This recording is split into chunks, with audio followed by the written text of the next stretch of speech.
Hi, Clodagh. Here we go. Take five. We're ready. We've got our warmed up now, so we're good to go. Yeah, exactly. So welcome to the third episode of The Brag. Super excited to have you here. Clodagh is the CEO and founder of CRAOI, a wellness app for the workplace. And yeah, let's just get stuck in. I would just love to go back to the beginning. Yep. When did this entrepreneurial spark in you start? And then what was that moment when you decided to start CRAOI as well? Yeah. So thank you so much for having me and huge congrats on the third episode. I love that you started the brag. I think it's brilliant, elevating voices and encouraging people to congratulate themselves and their successes. And so well done to you for doing that. That's so cool. A lot of people will say they're going to do things, but actually actioning them is a whole different story. So I love this. And thanks for having me join you.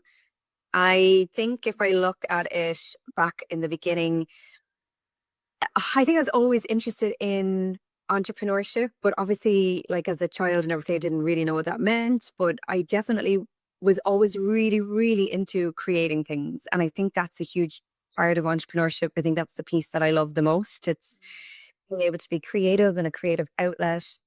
And just laughing because like as a child with my cousin, I remember selling perfume to our neighbors made out of like flower petals stuck in some water in a jam jar, thinking it was great. But more than that, like my friends used to like have a little band that I used to force them being in with me. We used to do like tours or in the classroom in our school, I'd say they just were like, what are you doing? But it was creative outlet and just having fun with ideas and making things out of something that was just a thought in your head. And Yeah. even fast forwarding, I guess, to I lived in Korea for a stint, and when I was there, me and my sister and our very good Korean friend, who obviously was fluent in Korean, the three of us came together and created like a little event management company as a side business, not about money, but something that we were passionate about. So bringing the expats on tours around Korea, because in Korea you really need to know the language to be able to survive, to be honest. So we'd already been there for a while, so we said, why don't we now share what we've learned and bring people on little adventures, weekend tours. And that was great fun. And so I've always been kind of dabbling into my own little creative outlets, and they've always turned out to be kind of business opportunities. Maybe not, the perfume is never going to make me loads of money. But I guess I think CRAOI has been in the making, if I'm being completely honest with you, which I will be throughout this whole podcast. I feel like it's been in the making since my teenagers, without me really knowing it. Because Yeah. when I was, in my late teens, I started experiencing panic attacks. And I think for anyone who's experienced so much, unfortunately, there's a lot more people nowadays. They're very scary and overwhelming. And I genuinely thought I was having a heart attack. Um, I went to the doctor and, obviously we ran tests because heart disease would run in half one side of my family. So I really thought there was something wrong. Thankfully, there wasn't, but it was anxiety. And when we discovered that, my doctor, thankfully at the time, actually recommended for me to try some therapeutic, holistic approaches to supporting my anxiety and stress, which was more in yoga and meditation. So I started that in my late teens, and it really supported me. And I, from then on, was quite fascinated with how when we support ourselves in the right way for us, it can make a huge difference. Now, I'm not saying that medication isn't the right way for some people, because absolutely it is. And I believe in the science of, medicine for sure. But in that case, actually, it was the more holistic Yeah. therapy that was what was going to work for me. And I kind of started going down a rabbit hole of combining my career life with my interests and hobbies of well-being, and I started merging the two worlds. And officially CRAOI was born in 2022. I moved full-time into the business after leaving a long stint in an amazing corporate company that I loved. But I myself was seeing the burnout, you know world hurtling towards me, Mm. my colleagues struggling, my friends as well. Oftentimes, I think when we see people close to us struggling, it actually impacts us more than when it's ourselves. And I started during lockdown, decided to become a coach. So I was always super interested in that. I was still in my corporate career. But as I trained and got certified as a health and wellbeing coach, kind of for me selfishly to initially to get me through lockdown, but I love it. And everything CREA has been built off a coaching framework and philosophy. But as I was doing that, I realized there was a huge need for people to have support, personalized support, and a well-being toolkit that they could build for themselves that would be individual to them, that would really suit them and support them in that time. Because well-being is a spectrum and we all go through it, it's up and down. It's not a constant. We can have good days and bad days. So really it was combining my knowledge of the corporate world, of that fast-paced environment, high-performing teams. I had climbed the ladder in that company after over 7 years. I actually joined that company as a kind of entry level role because I didn't know that space, and I worked so hard. I loved it. I was hungry for it. I lived in amazing locations. So I lived in Australia, I lived in London, I went to our Tokyo office, I worked for a North American team. It was amazing. I loved it, but I gave away a little piece of my soul because I worked a lot and a lot and a lot. But when I climbed the ladder and I actually moved up quite quickly to director level. So I went as a global director for that company, working with people all over the world and all different time zones. And as I saw certain people in the team struggling, I saw certain solutions.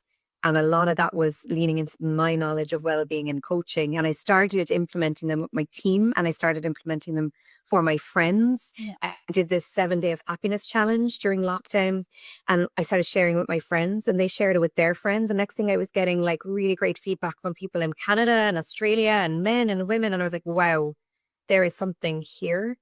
And this is something I need to lean into more. So that's very long way of me telling you it started years and years ago, but it came to light and came to fruition when I really saw the need and how people were responding to that support. And I decided then, it took me a while, it was like a breakup leaving my corporate company, but when I did take the leap, I went into CREA full time, and I haven't looked back since. Amazing. So that was your aha moment really for CREA when you started getting that feedback. Yeah, it was that and another piece. So Oh, tell us. when I was doing my becoming a certified coach, and I really always care about my own learning and development. So I'd often do online courses. I gobble up books on self-development and well-being, and I did the Yale course, The Science of Happiness. And I don't know if you've heard of it, but it is an amazing online course. It was free to do. It has become Yale's most popular course ever delivered, right? Which is amazing because Yale is a very, very reputable, established university. And Laurie Santos, I believe, was the lecturer, professor, teacher. She has her own podcast out. She's really great. You could look into her. I loved it. And it was a lot about positive psychology, behavioral change.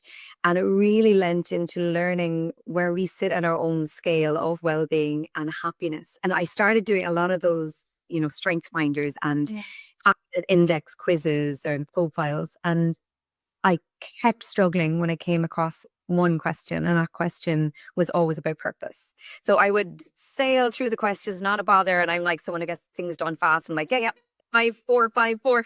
And next thing it would be like, do you feel like you are living your life's purpose? And I just was like, no, I don't. I loved my role in my corporate job. I loved it, don't get me wrong, loved the people I worked with. But I found out on my journey, one of my biggest values internally, intrinsic motivators for me, is helping others and trying to make that impact to help others. And I felt like I wasn't helping others to the extent that I knew I could or won't. And that's when I started kind of questioning myself, my values, my drivers, my purpose, my ikigai, as we know, the Japanese term, which I absolutely love. Love that. At Asia, I love anything to do with the Japanese culture, the Korean culture. And I started realizing, no, there's more to life, and I know what that is. And that's really kind of what also helped to drive me to take the leap. Amazing. Love that. And I think you hit a really important note there as well around how I think there's this perception that women generally like to start companies that are more impact driven, but then there's this, on the flip side, there's this perception that they might not be as profitable. But look at you, you're doing amazingly, right? I mean, just to get some brags out there for you, like you've got a company, you've got customers, and you've just gotten some funding recently as well. So would just love to hear more about Yeah. that, and what that journey was like. Yeah, absolutely. I mean, I say when I took the leap from a full-time, highly paid, secure, stable job, why did I do that? Or what was that was a tough leap to take. Mm. And I didn't make that decision lightly. And unfortunately, finances have to come into play, even though I hate that. And I'm not someone who is financially driven to a certain extent. And I'll talk more about that in a little bit. Yeah. But I just don't like that. But it is the world we live in. We need to have money. Without money, we can be so highly stressed. And look, I am so lucky and fortunate that I was able to take that leap. Don't get me wrong. I'd say there's people out there with better ideas than me, but I was in a situation in that point of time. I didn't have any responsibilities. I had just moved back from living in London, paying a very high rent, to moving back into my family home because of COVID. So all of a sudden, I looked at my I remember making a pros and cons list, and I was like, pros of staying and cons of staying, pros of leaving, cons of leaving. And because of where I was at in my life and the luck and timing, I was able to say, right, I'm going to be tight in money, but I can do it. I can use my life savings here. I can tap into a amount of my life savings, never use all of your life savings, Vanessa, but I can use a bit of it because I believe in myself and I have self-confidence. And so that's a really important piece as well, which we might talk about again in a little bit. But so when I took that leap of faith, it took me around 7 months, I think, 7 minutes to actually say, right, I'm going to do this. And I did have to wait things up. But once I did, I had a lot of support. And there's a lot of support out there in Ireland. And I have only really come to realize how lucky we are with the funding supports that we have in this country.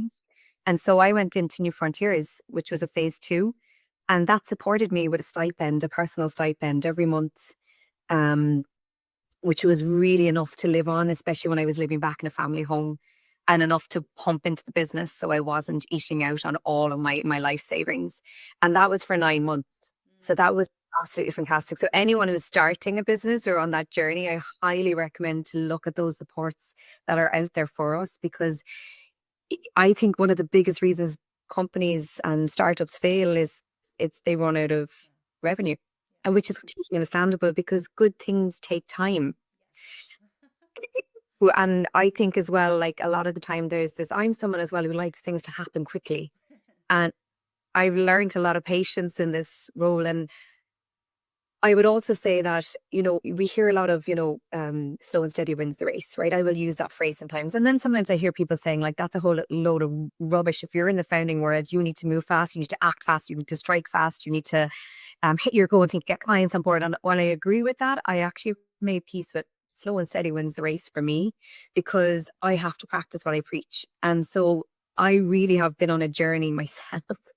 And I'm not going to tell someone to improve their own well-being if I'm not doing that myself. So I go to extra lengths to prioritize my well-being. And we might come back to that too, because I might share a little bit more on that. But basically, I guess the funding journey started with New Frontiers. Okay. And that went into that ecosystem with Leo. And I got really good support then with the local enterprise office priming grant. So once I came out of New Frontiers, got some revenue traction. But I went in and got a priming grant, which, you pay out and you get a percentage back. And if anyone listening to this wants to talk about any of the funding options out there in Ireland specifically, like, please feel free to message me, because I can give a lot more information about this. But once I got that funding grant, the priming grant, it kind of continued from there. I started in the early days, CRAOI was a WordPress website solution as our MVP. And I went into companies and we did pilots with them, with amazing companies in Ireland, like Morgan McKinley and RDJ. And we went in and we talked to the users. We sat down with the employees every week and we heard their challenges with the website solution. Yeah. It looked like a platform, what they liked, what content they loved, what they didn't like, what they'd like to see more of. We gathered all of that. And this took us quite a few weeks, but we really listened and we interviewed people. We 3 other people we surveyed, we talked to HR. So all of that is really, really important. Yes. You have to do that research, and that takes time. And time is money. Yes. And like, if you don't have supports out there, where are you going to make the money? And if you have to go then and do a part-time role at the same time, it's very, very hard. I kind of knew it was an all or nothing scenario for me in CRAOI. I just couldn't spread myself that thin to go into another role at the same time. It didn't make sense right then. So those supports are brilliant. From Priming Grant, I went into Enterprise Ireland under HPSU feasibility. And from there, I got my PSSF, so my pre-seed start fund. And that came through only in February. So I got the offer letter, I think it was December, really quick turnaround, and got the first drawdown into the business account in February. So I'm now in that phase of using that support. That's amazing. Oh, great. It's a huge achievement. Yeah, because just something I was looking at one of your LinkedIn, doing my digging. You were like saying that last year, like, didn't even know what pre-seed meant, and now you're, getting pre-seed funding, which is just, It's absolutely mad. I mean, when I look back on it, and when I left the London scene where I lived, and when I moved back to Cork, luckily I had, I have friend groups, everything here. But since starting my own company, like, I've made so many new connections, so many new groups I'm in, things that I'm attending. It's actually opened up a whole new world to me. So outside of I love what I do and working on CRAOI every day. I genuinely love it. But outside of that, there's so many other benefits that have come into my life because of going down this route of being in that kind of business world. And I'm learning new terms, lingo. I have to laugh sometimes, the acronyms in the founders world, like your EIDA and your PSSF and like, when you're talking through it, sometimes I'm like, oh God. But I do think it's really important to have founder groups that you can talk that language or lingo to. And a lot of my friends, I'm quite lucky, own their own businesses. It's actually mad. There's a group of women we have been friends for years, and I'd say like half of them own their own businesses, whether it be yoga studios, restaurant cafes, personal training studios. Very inspiring. And this is why I say CRAOI started for me years ago, because I've been surrounded by that. I used to call it anyway, I won't go into the story of what I used to call it, but we used to have a different name that I was going to call CRAOI because it was about bringing all my friends into the mix. Haven't happened yet. But you'll get one, because they all do a lot of well-being as well. But, I guess it's that piece of belief behind what you're doing. If you secure investment in any way, shape, or form, or grants, there's a belief in you. And that speaks volumes. That actually is maybe more valuable to me than the financial support that comes with it. So important. And you hit off an important note there, which you said you wanted to talk about, which is that self-belief, which I think a lot of people don't necessarily talk about this in the startup world, but at the end of the day, it is about investing in the founder. But if that founder is struggling with self-belief, then things just fall to the wayside, right? I mean, has a huge impact on mental health. So you're the perfect person to answer this. Do you know how you balance all of that, and how do you foster that self-belief? Absolutely. Like, it is, I would say, 80% mindset in this game. It is very much about how you approach situations and how you believe in yourself and your confidence and how you bring that dream and vision to reality. And if you don't back yourself, it's very easy to burn out because you're going to get a lot of rejection in this world. You're putting yourself on the line, like you're really putting yourself out there. It's something that's very close to home when you build your own business. Maybe a little bit like selling your own art. It's something that not everyone's going to like it and not everyone's going to want it. And you have to become comfortable with hearing that and actually asking people for that feedback. And it can be a scary place to be in. I think the biggest thing is when we are out of our comfort zone, our minds are very smart, smarter than we know. They are going to try and protect us. And so when we go out of our comfort zone, our mind is going to do everything in its possible power to get us back into comfort. And the way that normally happens is through imposter syndrome. We're going to hear that little gremlin voice in our minds. You're not good enough. Why did you even try to do this? So this is way too big of a thing for you to ever be able to achieve. Your competitors are way more established than you. No one wants this. No one's going to pay for this. Like this, you're not the one who can do this. And it gets really noisy in there. And actually, sometimes it gets so noisy and it's becomes so part of our day routine that we don't even realize that we're speaking to ourselves in that way. And I think once we realize, why am I doubting myself? Like I had a sales call this week, really big opportunity, 3,500 employees. I noticed I was telling myself, "Oh, it's too big for you. This is too big of an opportunity for you. They're going to go with a more established provider. They're going to go with someone they're established in, 5, 10 countries globally. I'm like, they're going to go with someone who's in those, have that bigger teams. We're a tiny team. And I caught myself and I said, what am I doing? What am I doing? Like, yeah, maybe we are too small. Maybe they won't go with us, but I'm not letting myself put my best foot forward to even try to see if I can put my hat in the ring. If I'm going to talk to myself like that and go in on the call thinking I'd already failed. And so like I'm someone who's super aware of this and it still catches me out. That little boof, that very, and I think we all have it. But when I hear it now, I genuinely rejoice. I'm not like, I'm like, yay, because I know it's telling me I'm out of my comfort zone. And so when I'm out of my comfort zone, I'm growing. That's the space we grow in. So it's uncomfortable and we're talking to ourselves in a certain narrative and we have to change that. We have to have our internal kind self-talk that we keep it within us. And I have a few tricks for that. But it's actually a good thing because we're challenging ourselves and we're growing as long as we capture, catch it as it's speaking to us. Let's talk to ourselves like a best friend rather than talking to ourselves like a bully. And I think we often have that bully voice and it can take over. So I think mindset is huge. And emotional intelligence, I believe, plays a huge role in leadership. And obviously, as a business owner, you are a leader. You have to be. You have to lead a group. Probably the hardest leadership position you'll ever be in because you're often leading a group of people down a path that has not yet been cleared, right? You have no idea where you're going. And in often cases, you haven't even built the solution yet. So it's all about what's in your mind. You have to communicate it clearly with others and get them on board with saying, yeah, I believe in what you're doing. And I'm going to go on a much smaller salary and take a risk with you and come on board your business because I think it's all going to work out. Like it's a very tricky leadership position. Leadership positions are hard everywhere, but in more established companies, there's revenue behind you.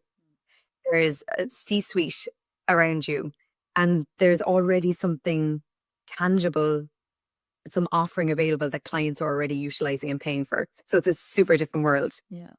So with leadership, I think that's part of the battle. It's mindset and it's leadership qualities and emotional intelligence, I think plays a huge piece when it comes to good leadership and emotional intelligence. There's lots of different ways of viewing it, but there's one in particular that I utilize and there's 10 core skills. And one of the skills within emotional intelligence is self-confidence, self-actualization, realizing or believing or backing yourself. And I think if you have that quality as a business founder or leader, it's something to lean into and be like, right, it's a tough day, but I back myself. And I know that I can make this work. And you just have to kind of keep reminding yourself that. Love that. And I love the voice. Changing that voice, changing that inner narrative. I saw something recently where someone was sharing some funny kind of ways of how they're whimsical. And one person had said that whenever that little imposter syndrome, like gremlin voice comes up, they have to speak in a Cockney accent. And I was like, that's brilliant because you're removing any of the seriousness behind it. Yeah. And you're making something you can laugh at. And then straight away you've come out of it and you're now becoming the observer of the voice rather than actually listening to the voice. Love that. It's a good idea. Yeah, I heard something the other day that somebody was giving it a voice, giving it a name. So they named their voice Beth. Go away, Beth. Nice name. Yeah, you can have some fun with those names. Come up with something where you're just like maybe using an ex's name or something. Exactly. Someone you don't really like too much. I think that's another piece to it too. Like you have to have fun. Yeah. You have to put a fun along the way because it can get so serious. Yeah. And there was something I watched, or maybe it was in an audience recently that I was in. But someone basically said, like, if you're going to take the leap and start your own company, which is a battle in itself, you need to make sure you get all the benefits from that. And one of that is enjoying it and, leaning into what works for you. Yeah. And having fun along the way. Otherwise, what's the point in doing it? And I'm a huge firm believer of that. Like, I try not to take things too seriously. I love change. And I know a lot of people don't like change. I actually crave change. Like when things aren't changing for me, that's where I'm not comfortable.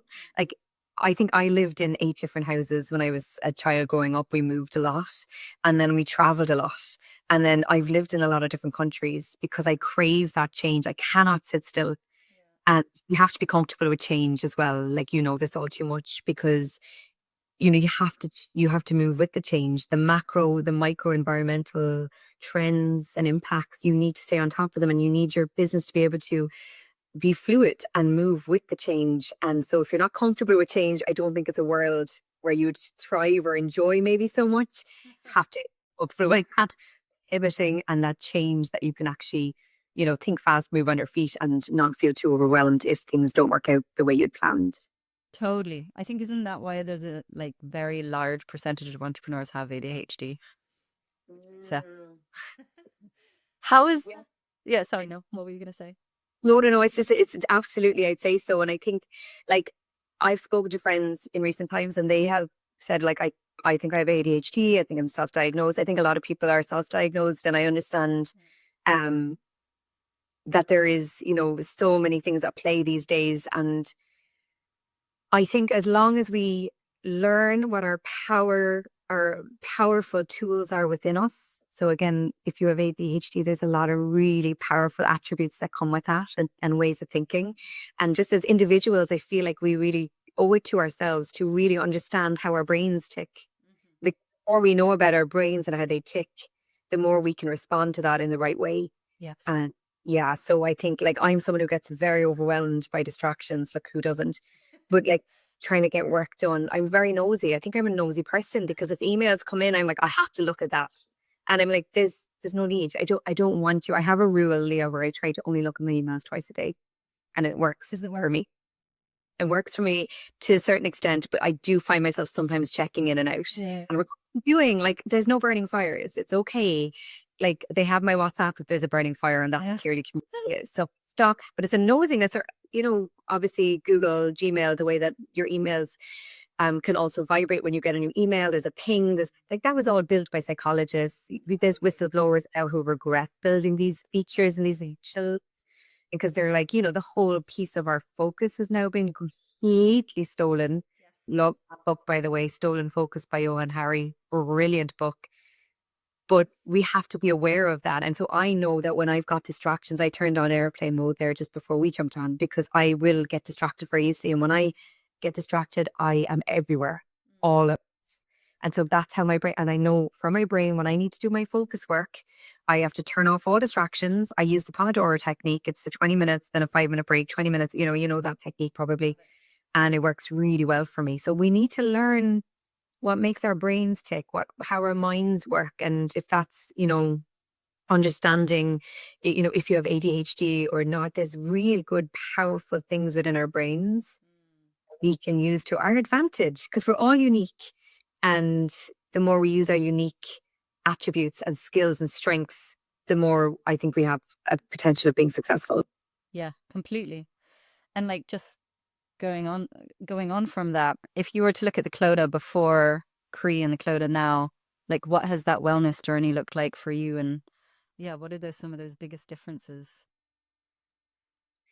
God, if I compare myself to me in the corporate world, I was working, I was probably the last one to leave the London office nearly every evening.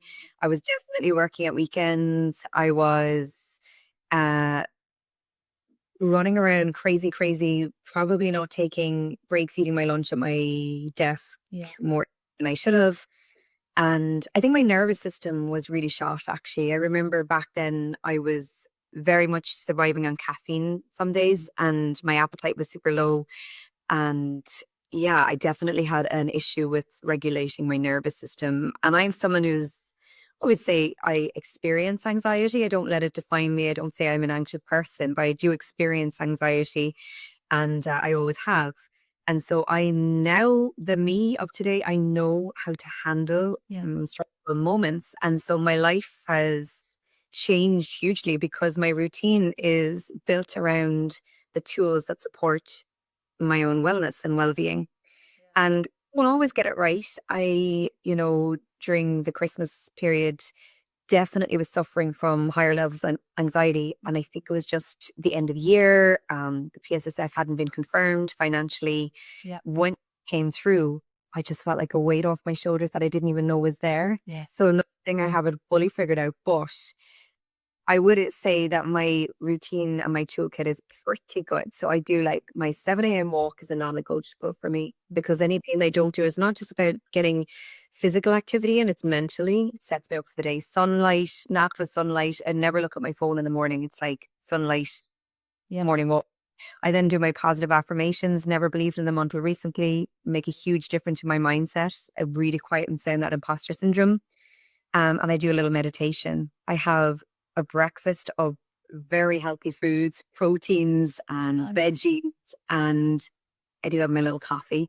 And then I start my work. And throughout my working day, I will do my 2 hours of focus time. And then I will do taking breaks. And then in the afternoon, I normally do more creative work. So I figured that out as well. And I figured out how to do time and energy management. I don't think it's about time management. I think it's energy management more so. What tasks give you, energy and make you feel good, which ones don't. And how can we delegate the ones that we don't need to be doing? And how can we make sure that we're prioritizing the ones that, yeah, there's always urgent burning fires, but there's actual priorities that will give you a better ROI versus the burning fires. And we have to make room for those too. Let's not be reactive all the time. Like we have to be proactive. So there's a lot there, and I share a lot. I do workshops on time and energy management. So there's a lot there that I've learned. And then I do saunas. I do saunas 3 times a week. So I've got a sauna this evening. I'm obsessed with sauna and cold water therapy. So ice baths. So it's a 15-minute sauna, 2-minute ice bath on rotation, three saunas, 3 ice baths. Cool. My weekends are nature. Like I am obsessed with being in nature. I love it. I got a chance to live in Africa last year for 5 weeks. My sister was working and living on a wildlife conservancy over in Kenya. I went over for 5 weeks and worked from there, but also lived from there. And oh my God, it was the most amazing experience of my life. And I genuinely think we have become so far removed from nature in the Western world. So I really try to ensure that I don't slip back into that corporate approach and really try to make sure that I'm practicing what I preach at all times. And I think it's the best thing that's ever happened to me because I'm getting to really protect my own well-being at the same time. Yeah, I love that. I love that. Yeah. I mean, I can even see it in you. There's a glow, do you know, which is really cool. It's love that. I think as well, it's so important, whatever our businesses are. And I think it was Hannah you had on your first episode, and she does the Pilates, and that was amazing. I love listening to her, and I love what she's done. And I think it's so great to make Pilates accessible to people, your own homes. And so again, we're trying to do that with CRAOI. We're trying to make well-being accessible to everyone, regardless of location or age, preference. It's accessible to everyone. But it's really, really important that we're able to find out what works for us. And once we find out the toolkit, then we need to utilize it. Small little healthy habits. Let's not go crazy. Yeah, small. Like what I'm explaining in my working day or my normal routine, I've been building on that for years. My world is about well-being. I'm a coach. Yes. I have one clients. And so I have the time and flexibility to be able to, I don't expect everyone would have such a, varied well-being routine every day, but start small, just a 5-minute break after every meeting. Just see how you feel after it, or get out into the sunlight in the morning.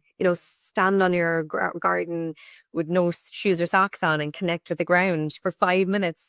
Sunshine, light, everything is going to start your day better. And it's just small little steps today because we can't avoid what's going to come. We don't know what's around the corner, but we can set ourselves up for potentially a better life in later years if we're lucky enough to live into our later years. So it's a privilege to grow old. And I just think we owe it to ourselves to now, these days, prioritize our well-being so that if we do get to hopefully grow old, we can have a better experience and we can, be there for our grandchildren and friends, and we can have an independent life ourselves. And it's the things we do now that is going to determine that. Yeah, exactly. Because we are becoming in a more and more disconnected world, right? And it is having a huge a huge impact. I know myself, like I've had burnout over and over again. So I was diagnosed with ADHD recently, so that's great to know why it's happening.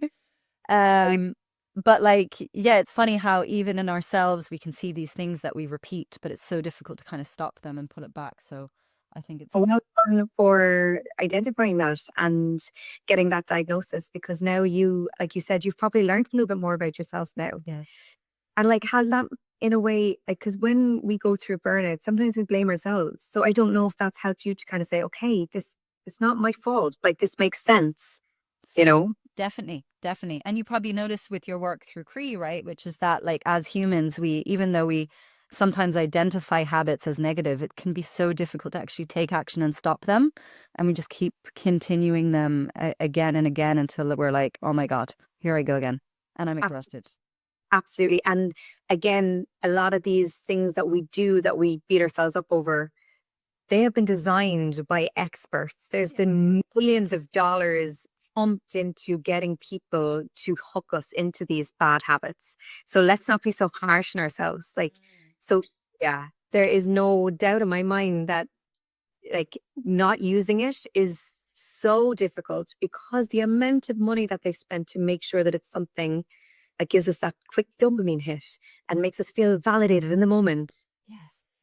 One thing that I said, like every month, I like to try a new challenge myself. I Mm. love to challenge myself. And so this month, it was all about how can I do more of the things that make me feel good in the long term and remove the things that don't. So, for example, alcohol. I drink, if I drink at night or whatever, great. In the moment, you're going to feel great. You're having fun and all. And don't get me wrong. I've had some of the best experiences of my life when I've had the few drinks with my friends. And next day, I never feel better. Yeah. Uh, Eating chocolate. I mean, I'm talking about a little binge session now. Eating a lot of sugar. In the moment, I feel good, but then you get that sugar crash and you don't feel good after it. Going for my walk in the morning. In the moment, sometimes I'm a bit like, could I be bothered? Afterwards, I have never regretted it. Right? What things that you can do more of that after reading a book? After it, I always get a way better night's sleep.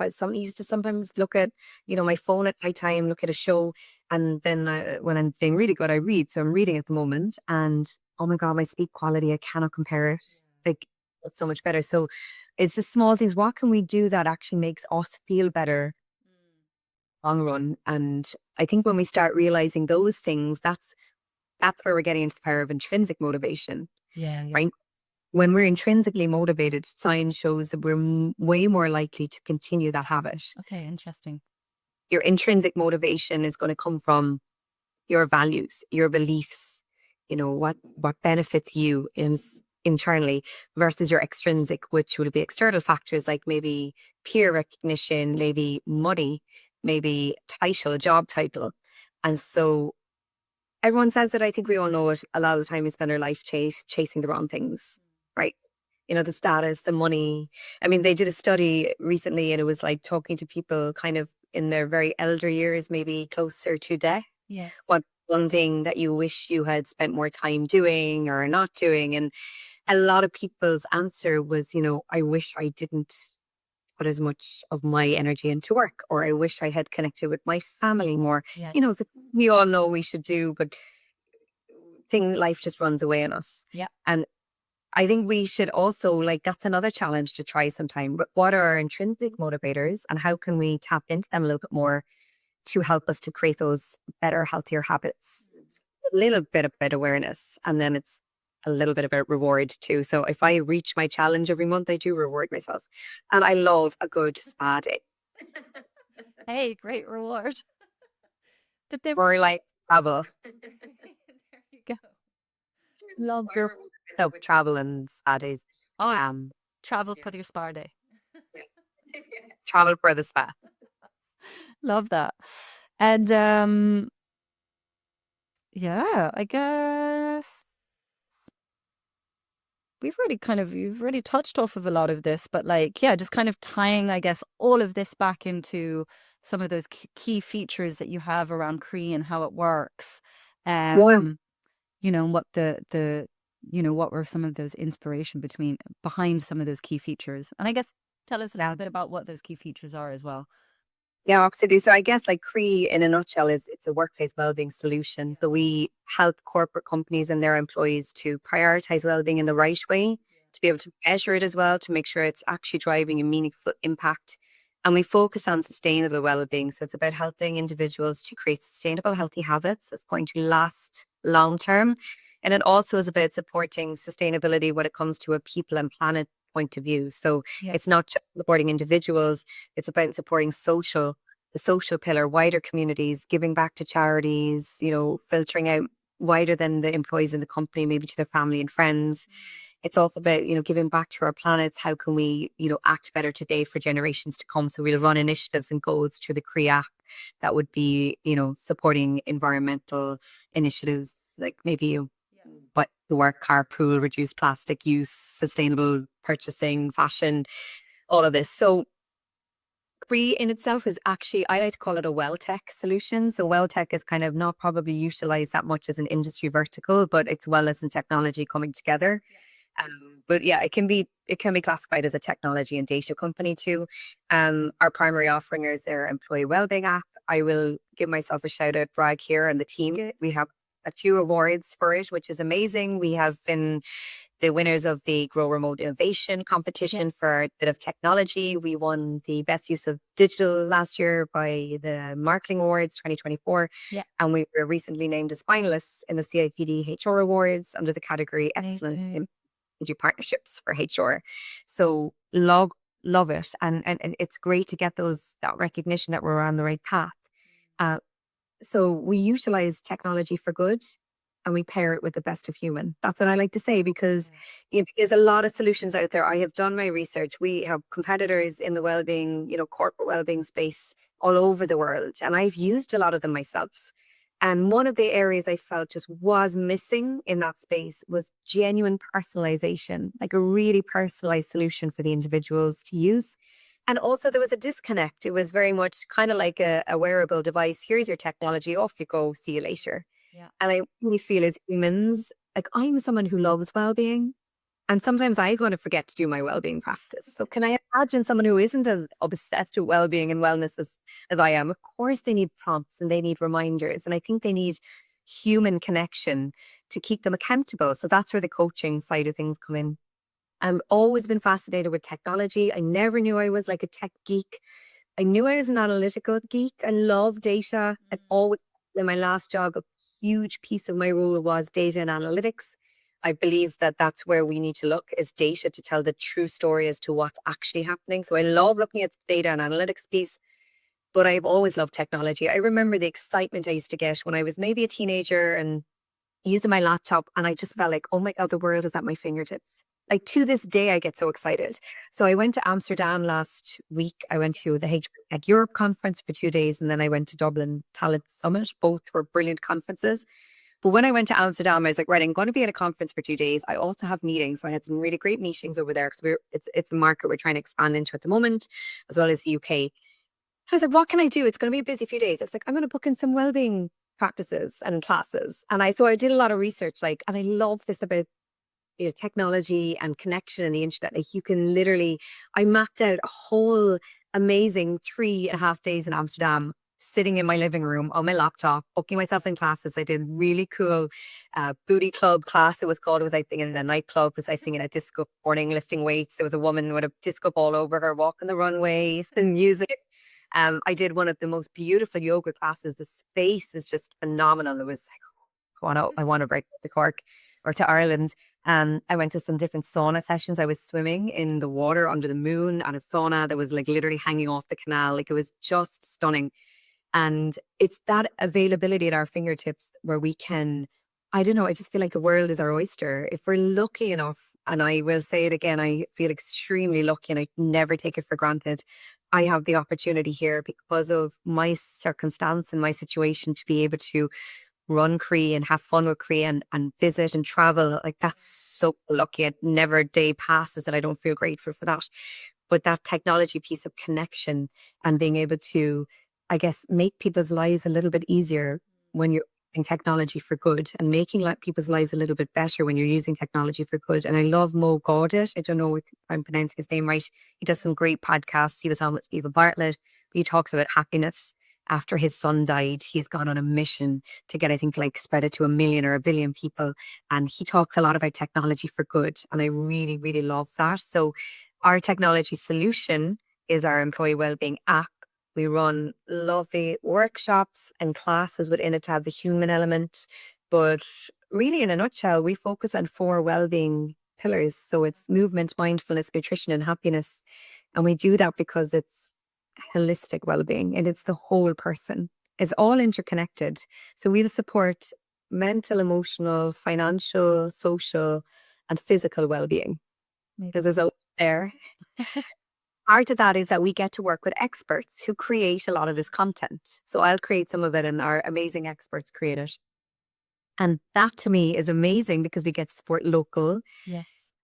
business owners and we get to give them a new revenue stream. We pay them for their content and they get a whole new audience that they hadn't thought of. And again, my background is in tech and it is in advertising. So I understand how to promote them online, something that they don't have the time to care or worry about. So it's opening this whole sustainability piece of like supporting local communities, supporting local experts as well. So some of the key features in the app, your app would look different to my app. You can set it up where you want, so you can choose your own preferences and your own goals. So we have healthy habit builder. So you choose a goal to start with, 2 or 3 if you want.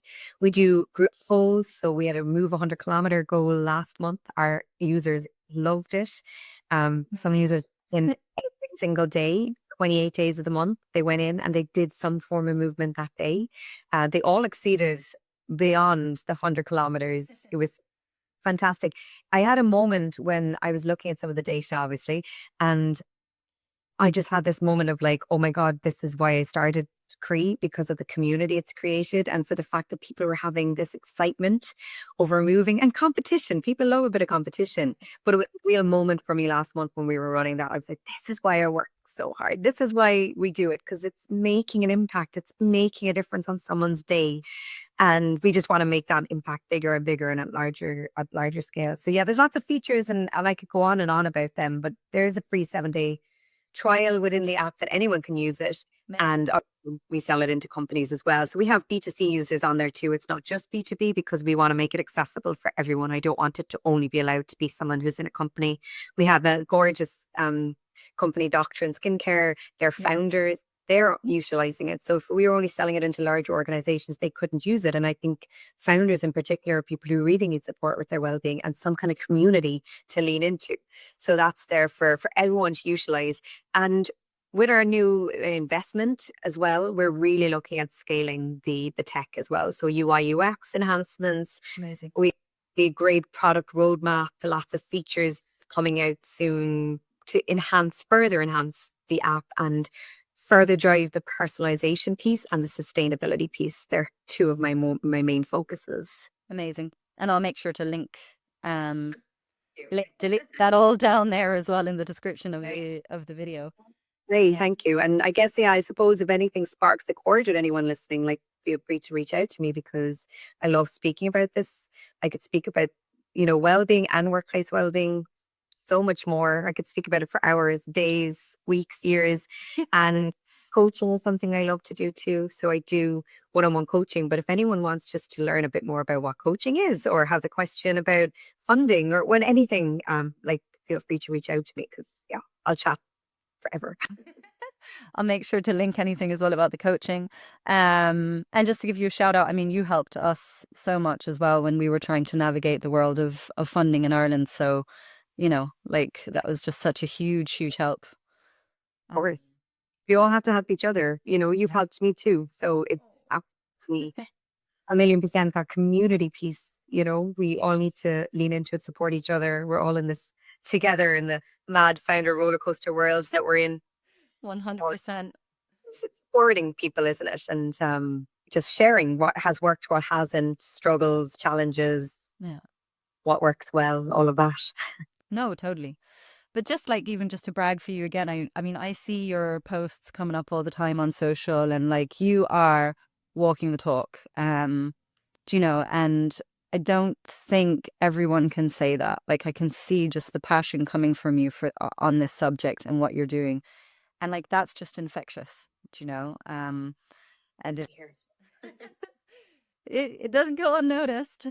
Oh, great to hear that genuinely, it's been a journey with that too, but I really am so glad that you could even get that from me because I do genuinely want to walk the walk. And I think it's super important for whatever business we maybe find ourselves in. We have to understand the challenges with what we're trying to do. Otherwise, it's an unfair sell.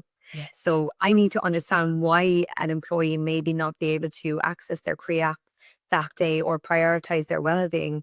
And the only way I'll know that is to be a busy employee or founder myself in a busy work environment trying to do the same. Because we can give people advice. It's so easy to give advice and tell them what to do, and we tell ourselves what we should be doing, but taking action is a whole different ball game. I would actually say action, I think it's a superpower if you're able to, if you're someone who can take action rather than just talking about things. And I would say it's probably one of my superpowers that I lean into a lot because if you talk about it, it means nothing. If you do it, then you're actually getting traction. And so I do really try to walk the walk. And it's not, it looks different for everyone. Like I made my own personal choice last year to give up alcohol. And it wasn't that I didn't want to be seen drinking a few glasses of wine on a Friday because I'm in a wellbeing business. Because I think there's a huge place for balance. And I absolutely advocate for everyone having their vices to a healthy degree. Yes. But I just wanted to challenge myself with something that I would find hard, right? So Leah, if you turned around to me and said, why don't you try and meditate three out of 7 days a week or every day a week? I'd be like, no problem, because I kind of already do. That's not a super challenge for me because I have everything at my fingertips and I've been doing this for years. What was a challenge for me, which I keep always trying to have one every month, this one stuck, was giving up alcohol. Because, part of the Irish society and culture is, and social. And that's a whole other time. That's a story for different podcasts, maybe, because there's a whole other thing to go with giving up alcohol, going alcohol free. But I found it's working for me. Yes. Because allowing me to walk the walk. So I'm not, on my weekends, I'm able to get out to nature. I'm not sitting at home kind of recovering. And then on my Mondays, I'm able to go into work feeling ready to go. Yeah. And I suppose with investors backing me and Enterprise Ireland behind me and people believing in me, I want to give this the best shot I can give it. I have one chance at it. And so with a clearer head, higher energy levels and lower anxiety, because alcohol is an anxiety trigger for me, a really bad one for me, to be honest. It's not nice. We beat ourselves up the next day. We have the fear, and sometimes it takes days to recover from. So I decided to eliminate that. And I think that's really helping. And I'm not saying that's what everyone needs to do, but I'm saying there's certain things that we can all do that would set us up for success a little bit better. So I would like, and I'm so sorry because I just keep talking and talking, but the one thing I would encourage anyone listening who is potentially a founder is my biggest, most important piece. And I do this with all my clients as a coach as well. What is your own personal mission statement? I will highly advocate for people to identify their own personal mission statement, not their business personal mission statement, their own one. It's a really hard exercise. You often have to ask yourself things like, what would I want people to say at my funeral about me? What impact did I make in this world? A nicer way of shaping that is if I was a fly on the wall, what would I want to hear my friends say about me or people I know? Because it's the funeral one is kind of, people, well, it's a bit not a great one. But what impact do you want to make this world? What values do you want to shine through you? What are your values? What are your belief systems? They can change as you get older. Mine have definitely changed 1,000,000%. So before getting clear on your business mission, I think we owe it to ourselves to spend time working on our personal mission. I have both in my office printed. I have both of them, and there's something I work on. Because if you can tie your own values, belief system back then to your why, it's your why, when the days get tough, and they will get tough because this is really hard. Like you would agree with me, it's really hard. Yeah. It's really, really, really tough. And I say that in the best way possible. I love it. I like bring on the hard. It's great, but it's really, I'm not going to curse, but it's really hard. And you can honest hard, okay? I love cursing. I'm a cursor. I'm like, funny that I'm not even cursing on this, but I could try to not. No, get it out. It's very thing. But it is, it can be really tough and difficult, especially if you're maybe a solo founder. And there's going to be days where you're going to doubt yourself. You're going to doubt everything you've done. You're going to question, what are you doing? What are you up to? Like, no one wants this. And then there's days you're going to feel on top of the world. So it's a roller coaster. But the days that are hard, if you can come back to your values, your why you're doing this, it really helps to pick you up again. And optimism is part of that emotional intelligence piece. Yeah. And I think if you can try and have that optimistic frame of mind as well, bounce back after hard, allow it to be hard for the day. Don't ignore the feelings, allow it to be shit and allow it to be hard, but then be ready to bounce back again and come back next day fighting. It's really important for you to know who you are as a person to be able to do that. So that's why I urge the personal mission statement piece. And then your business mission statement, which we all talk about all the time. You have to do it on every single, if you're pitching to investors, if you're going on a program, you have to have it. So why don't we have to have our own personal ones? But we know how valuable it is in our business. We know that when we are making business decisions, we come back to our mission statement and our values.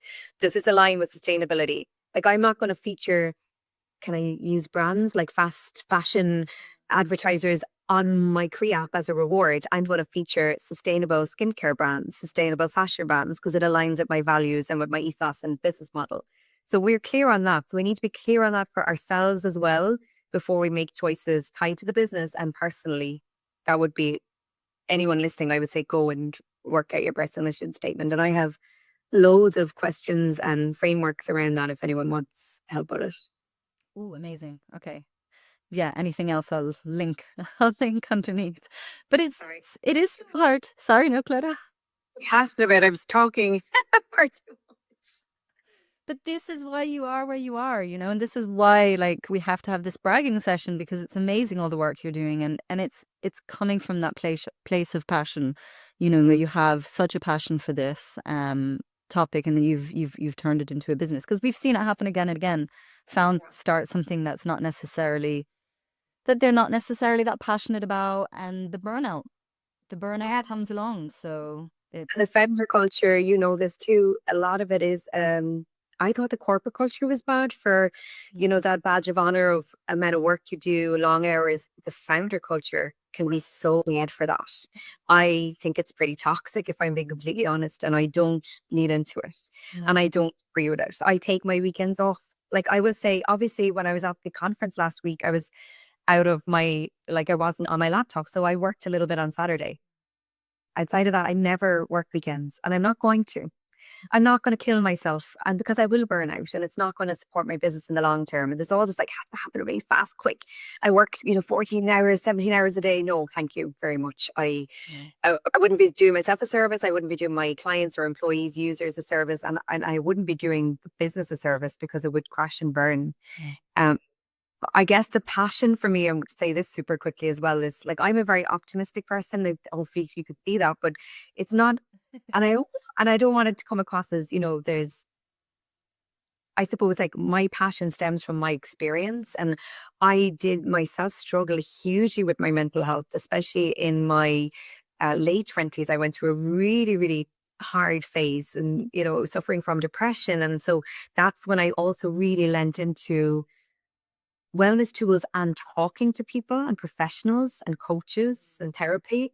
And it really, really helped me. And the toolkit that I built became my life jacket.